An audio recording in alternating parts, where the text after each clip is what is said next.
name is Philip and the Rabbi from another planet. Please like, share, and subscribe, and ring that little bell. Ring that little bell so you're notified when new videos drop. And do you like a bit of Star Trek? Do you? Do you like a bit of Star Trek? 2021 might not be for you. 2021 might not be for you. Equally, 2022 looks pretty grim too. Listen, I've been saying on my channel for quite some time. I think the apocalypse is coming, and we're going to know in the next 2 or 3 weeks. I think it's coming like imminently.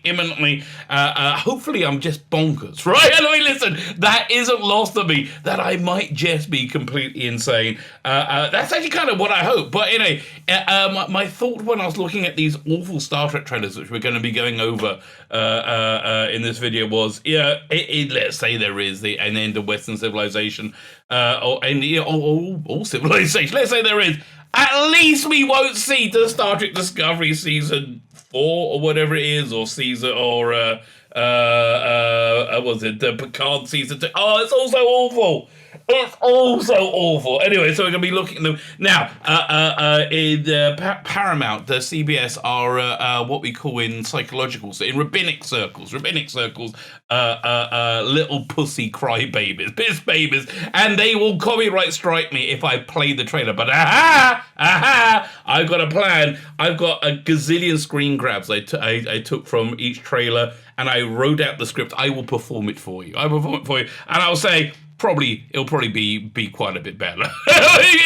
Don't be fooled by my wonderful rendition. This stuff is absolute garbage. It's absolute garbage. You know what isn't garbage? Hitting the like button. That frickin' also. Hit the like button. Hit the subscribe button. Hit the share button. Mostly hit the subscribe button. I like the subscribe button. A comment. Comment is always very good. Thank you very much for your comments. The algorithm, num, eats up those comments, and they love it. Loves it a lot. YouTube doesn't like me that much, though. They have demonetized my channel. So if you want to be, I say yes, like, share, subscribe, all those things are great. Comment. You'll be super, super nice.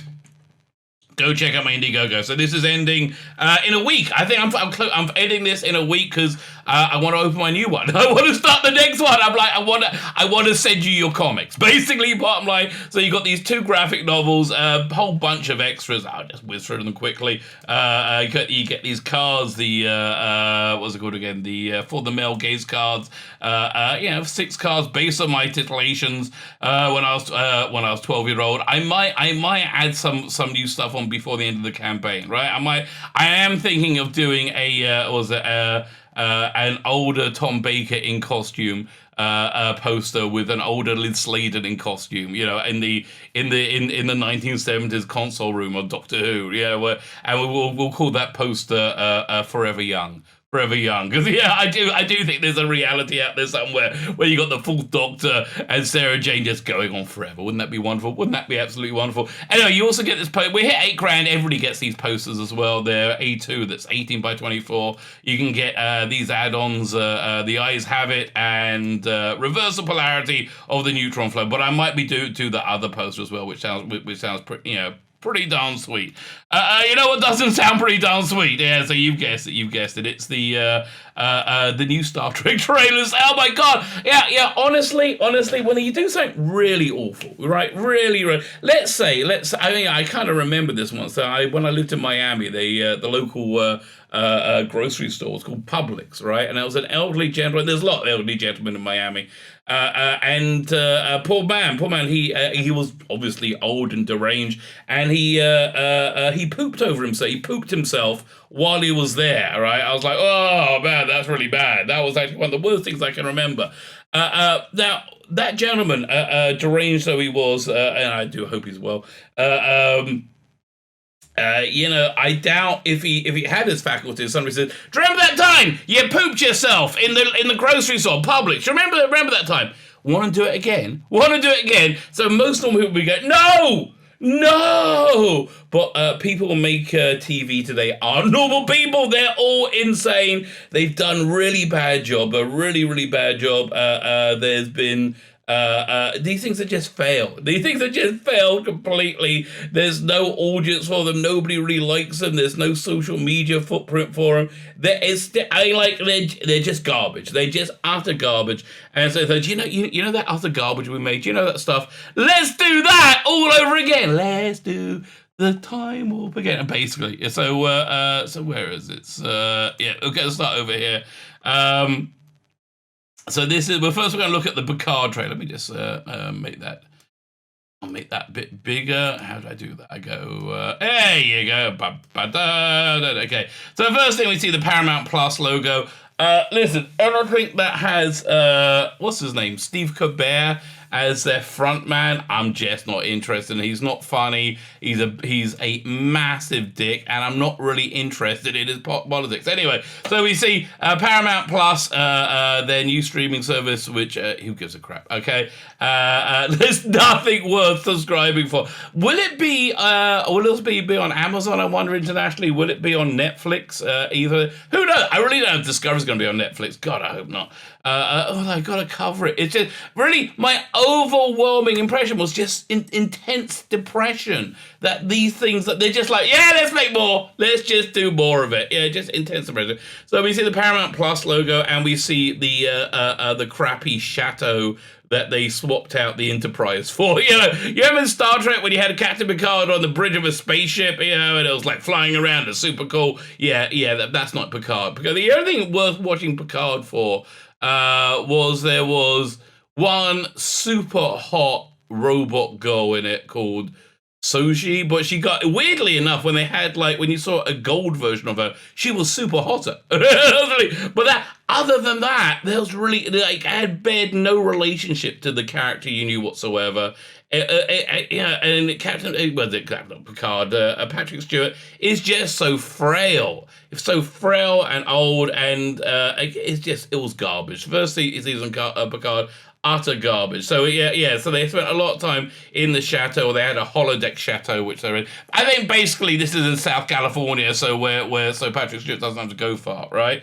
So starts off with the shaky voiceover of Patrick going, the true final frontier is time. And then we see quite normally we see a clock. We pan around his chateau. That was the tacky painting of the Enterprise, wasn't it? On in his ready room. So I see them like trying to tie it together, and then you see a picture of the Stargazer model. I think that's the name of it, Stargazer model. Time offers so many opportunities, says Patrick Stewart. And then just in case you're not really getting, it's about there's time, but never second chances. Kind of normally does, actually, like I've seen, people screw up the same time when they get second chances, right? And then you zoom in on a checkerboard with a deck of cards on it, and the Queen card is out, and it starts to dissolve, and it just leaves the queue. Okay. So if you weren't sure what this means, okay, again, this is made for the harder thinking. You then hear Q saying, "The trial never ends," in the background, and then we hear Q's in ba ba ba ba da da da, and they have the Star Trek thing, which I don't know. I mean, like, why they have so much stuff connected to Star Trek when the actual content of this isn't connected to Star Trek whatsoever. I was just listening to Nerdrotic Stream last night.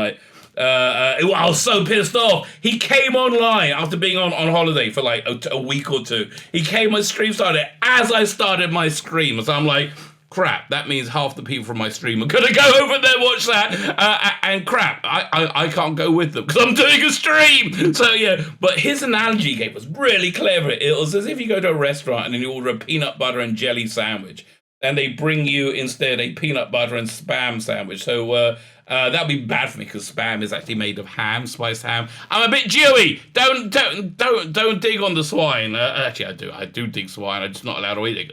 Let me tell you, if you're not Jewish and you eat bacon, just get on your knees and thank the good Lord every day. It's awesome. Okay, bacon is awesome. I've said that many times on this channel, and I really fundamentally believe it. So imagine they bring you instead they bring your peanut butter and jelly. They bring you peanut butter and spam, and the waiter says, well, it could be an obnoxious waitress. It's not gonna be a waiter. The waiter says, no, we switched out the peanut butter because we was the person who invented peanut. But no, we switched out the jelly for spam because the person who invented Jelly turned out to be a racist. Yes, he turned out to be a wicked racist. So you don't want that. So we gave you this. And if you don't like this, don't eat this. You're a wicked racist too, right? And that's basically the argument. No, I want a peanut butter and jelly sandwich. This is not Picard. This has nothing to do with Picard. It's not even close to being Picard. There's nothing really recognizable about Picard. Who's writing this garbage? Is it Michael Chabon? No, Michael Chabon's gone. Anyway. So there you go. New season coming 2022. Oh, God. God, please let the apocalypse come first. And I'm not even joking. I'm really not joking because, oh, God, it looks so awful. But it does look like Shakespeare in comparison to this. Where you go. This is a trailer for Star Trek Discovery Season 4. How? Just how? It's that old guy in the grocery store who defecated on himself, said, fancy doing that again. So we start off, there's sparks flying in a Discovery corridor. It's all looking a bit old and shabby now, isn't it? I mean, I can't believe they're making it. It's beyond me. It starts off with Michael Burnham, who is the bestest ever, right? I think they say that in the trailer. He said, we're all living in uncertainty. Clearly going, yeah, because we're tying this into the current time. Yes, we get it. We all live in uncertainty. We see like sparks flying. Then the stunning and brave, heroic Michael Burnham, who's the bestest ever. I don't know why they have the rest of Starfleet. Just have Michael Burnham, right? She doesn't need anybody else. Right? Like Michael Burnham and a bunch of androids, right? If you need an extra pair of hands, but Michael Burnham doesn't need an extra pair of hands because Michael Burnham can do anything. So this year, Michael Burnham's got she doesn't have her Iron Man suit. No, it doesn't have a time-traveling super Iron Man suit. Instead, she's got her Tron suit this year. So that's where the budget went. Michael Burnham's got a Tron suit. What was the thing that got in trouble for having armor that fit a woman that had a chest area for what was that? It was Mandalorian when they got mad at Katie Sackhoff for having feminized armor. Yeah, well, they did the same here. I guess they're not mad at this because it's so stunning and brave. She's walking down, got everything slow motion, lots of slow motion. Things blowing up, start boo, boo, boo. Yes, okay. Let's do Michael Bay stuff, and then we go to this slide, and it's basically like welcome to Space Nazi McDonald's. Can I take your order?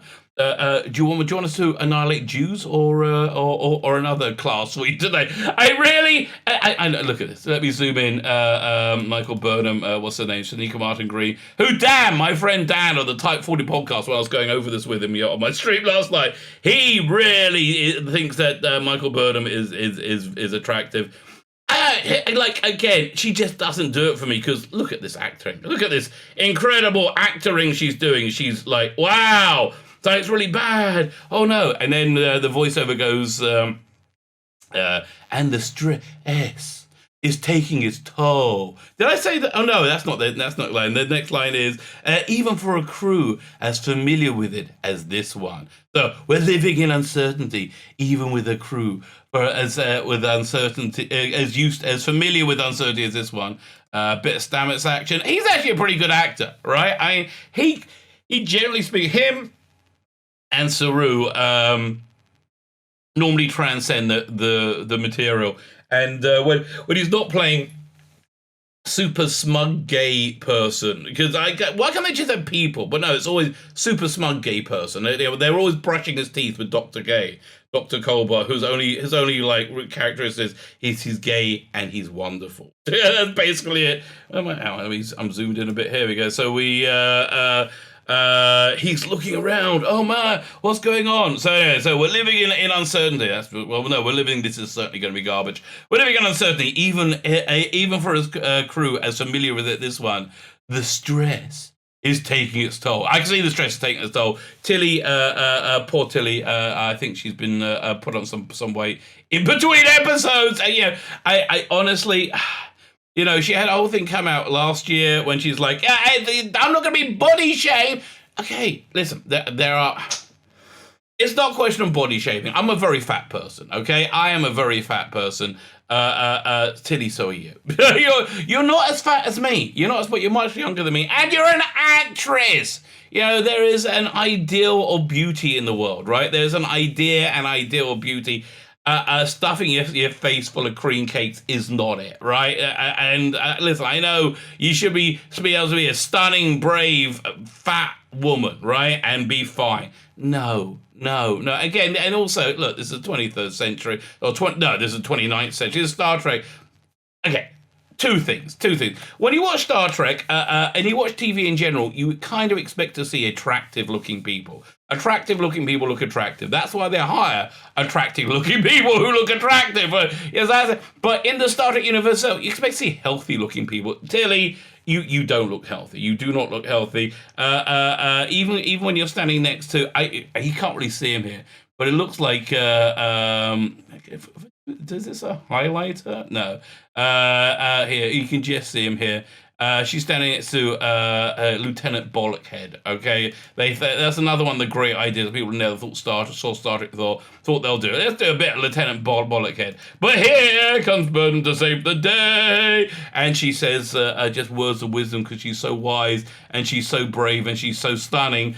She said, "But we're not in this alone." Oh no, we're not at all. None of us are, because I'm here to unify everyone, because I'm Saniqua Martin Green, and the bestest ever. Looks like a reused effect shot, but where's the nacelles? I'm a bit confused where the nacelles went, but okay, who cares? Then Stamets makes a proclamation, an important proclamation, and he says, there's the first, important proclamation, he says, 5 light years across. That's the size of the gravitational anomaly. So, you used to have a Monster of the Week, especially in X-Files, Monster of the Week. Discovery has an Anomaly of the Season. Anomaly of the Season is back, and the Anomaly of the Season isn't how on earth this actress, Detmer, isn't in an ad driving an SUV. That's the level of her acting talent. They gave her an arc, and they just botched it in season 3. Look, and also, what is the deal? Let's zoom in here. Like, these collars look a bit fascist to me, right? They look a little bit, I don't know. God, it all looks so awful. Here we can see a little bit more of the pantsuits, the Hillary Clinton look they're going for this year. And Tilly still looks fat, okay? I'm sorry, Tilly. I say it as I hear. So then they have some slow motion explosions because they like slow motions. They go, boo, whoa, wee, blah, blah, okay? And then, so there's a gravitational anomaly. 5 kilometers big. 5 kilometers big. Did I be just wind this back so you get it all on the normal, full size. Whoa! Boom! So the gravitational anomaly is 5 light years across, and then they go, "Where's it headed next?" Says Tilly, and she goes, "God, this one." And look at her. Honestly, she looks like she's putting weight in this still photo, right? I mean, what? It just doesn't look good. It doesn't look good. I know she had a baby, but you're still an actress, right? You're still an actress. What was that movie with Alan Tudyk, who's just in the really, really good Resident Alien? He plays a movie executive, and I think he tells Katherine Heigl, they said, "No, I'm not allowed Tilly to lose weight, but if I was Tilly to lose it, but if I was, the right number would be 15 pounds. Tilly, the right number would be 50 pounds. 50 pounds, I mean, honestly, darling. So where's it going next? And she goes, it could go anywhere. So the anomaly of the week is on the move, and it's going to destroy everything. It's the worstest thing ever. Then we get Lieutenant Blackchick, who are kind of referred in the Mirror Universe, who's really, when you see them standing up next to her, she's like about 2 foot taller than everybody else. And then we get some more incredible acting from Michael Burnham.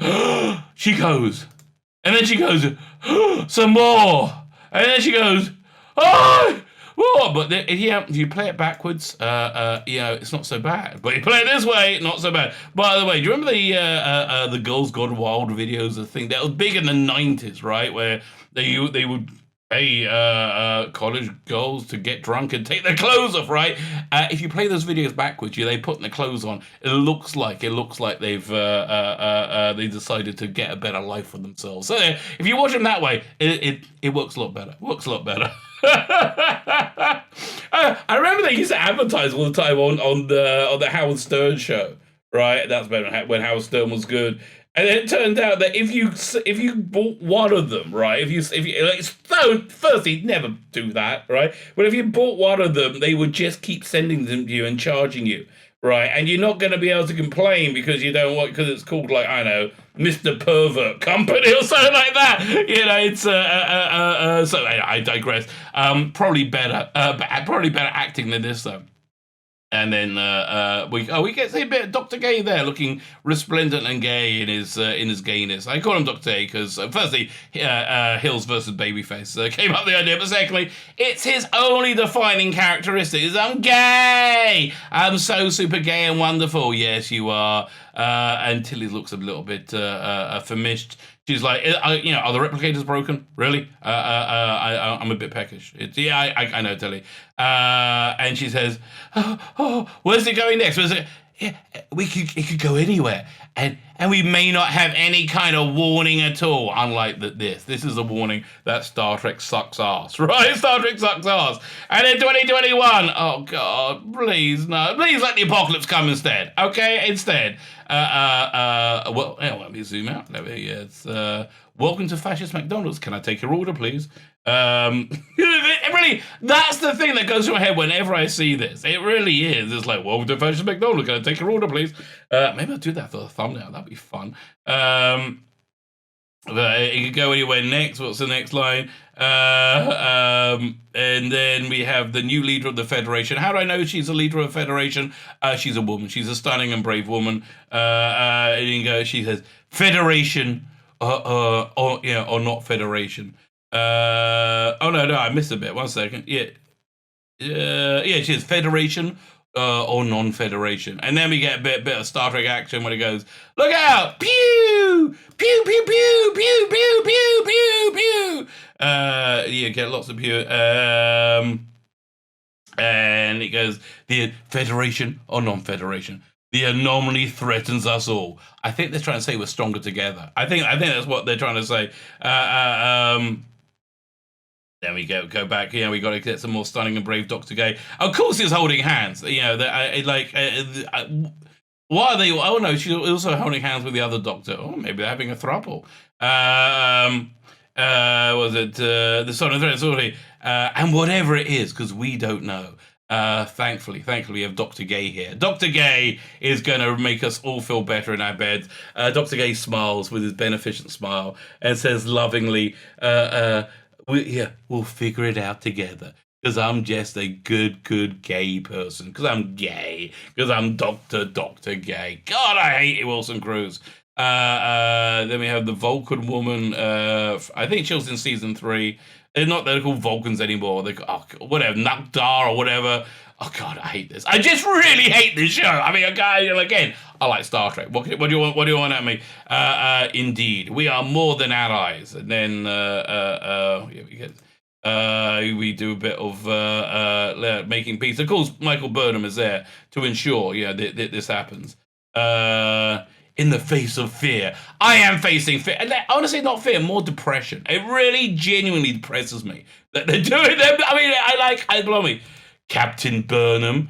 God, let's aggrandize the most overpowered Mary Sue of all time. Captain Burnham, they say, make no mistake. When was I saying this to her? Make no mistake. Must be the woman in charge of Federation. Make no mistake. Where are we? Make no mistake. Then we get a bit more. You are in charge. Yes, you are. Because you're the best as ever. None of us. Nobody else matters, right? Nobody else matters. Then we get to see a bit of the worst characters of season 3, which is no mean feat. In a sea of bad characters, we have Little Miss Trans, who's been adopted by the gay couple, because gays go together. You put the gays with the gays, you put the blacks with the blacks, you put the, I don't know, Asians with it. Yeah, they like segregation. They're big into segregation in the 29th century. And he goes, she has faith in me, says the gender neutral whatever she is. And good news. Grey is back. Oh God, what a pain! Like, honestly, what an unbelievably awful character. What an unbelievably awful arc. So these two acted like, if you didn't see Star Trek Discovery season 3, firstly, get on your knees, thank the lucky stars. This was they were like supposed to be 16-year-olds, right? And they acting like they were like been married for 50 years. You see, this is the thing. The people who make this show have no idea about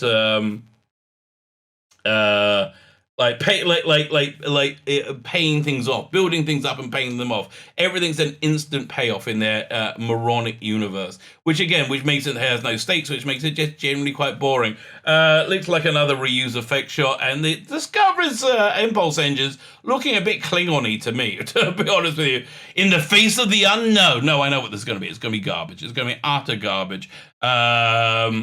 We are facing something we do not understand, says Michael Burnham in a breathless acting, right? She does a bit of breathless acting. And what I don't understand is why do they all have swords? They see somebody with a hood there. Is that her mother again doing the absolute candor bullcrap? God, we see the return of Saru's people, the weird kid who destroyed the universe. Essentially, something that could tear us apart. Again, bit of Saru action, because we haven't seen him yet. Find hope in each other. God, it's all so saccharine and so awful. It really is. A bit of Vulcan, mind melding with Book. Cut price Idris Elba.